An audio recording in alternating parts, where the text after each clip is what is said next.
Now, if you're like me, you like movies that are original, or at least take a seemingly tired old plot and premise and give it an original twist.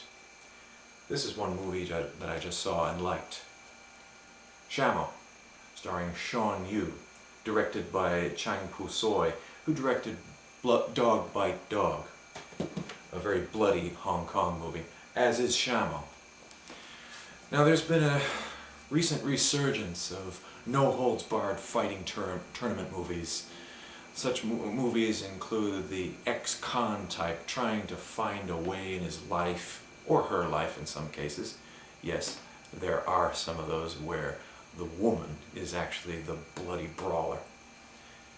And they enter a shady, no-holds-barred fighting tournament, and there's a whole lot of beating up. Sean Yu's character is the ex-con type, and what sets him and the whole movie apart is one.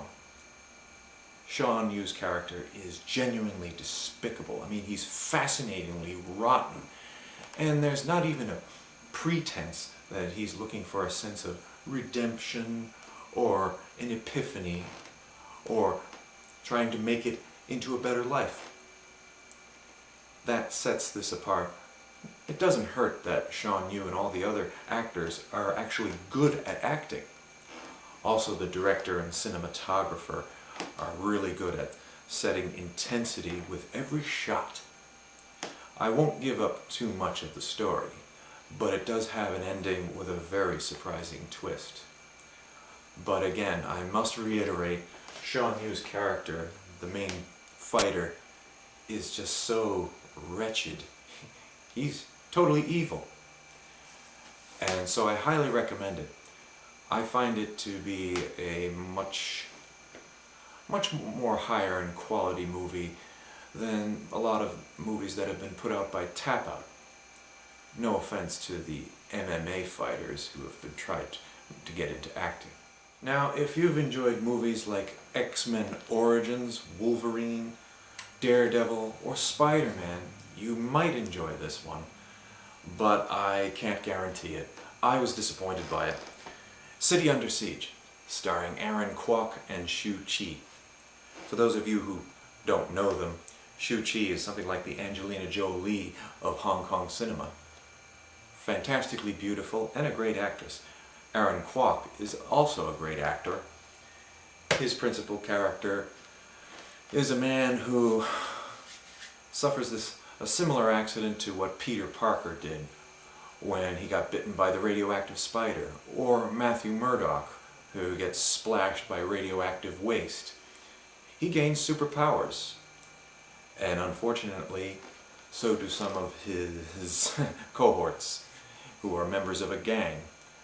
They go out on a rampage of a spree all throughout Hong Kong, wreaking havoc and destruction, while he tries to turn over a new leaf. Trouble with this was, in his attempt to turn over a new leaf, they try to make it more humorous. It just wasn't all that funny. It didn't help that they tried to push a romantic element, almost as if by obligation. The action scenes have some intense pyrotechnics, but the stunts are neither original nor thrilling, and the ending is not all that surprising or really satisfying. The makers of this movie made the same mistake that a lot of Hollywood movie makers do today. You probably know this mistake. Trying to please all of the people all of the time. You can't get action, romance, sci-fi, horror, and comedy to mix well in one movie. It just won't work. Like I said, if you're into the superhero movie craze, this might be good for you, but City Under Siege is nothing spectacular. The final of the three movies I've seen is called Hard Revenge Millie, starring Miki Mizuno. This one is Japanese, and it's actually two short films in one DVD. The makers of Tokyo Gore Police and Machine Girl made this one, and I actually found the two movies rather original and entertaining.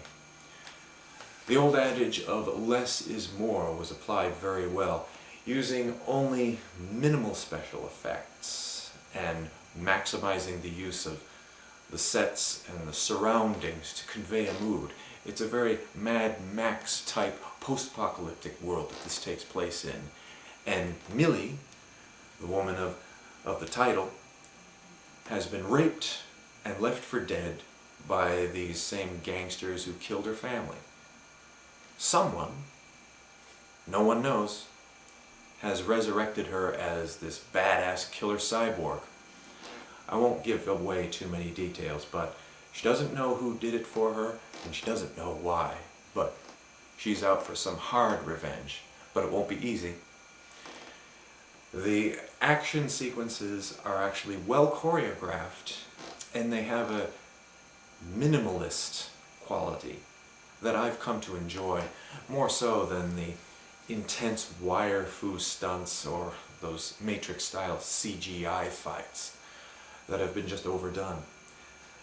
This one is just not laden down with too many special effects, and the lack of background story leaves you little to be concerned about and more about the here and now, much like the situation that Millie is in, that the past is behind her and now she has no choice but to look into the future, however bleak it is.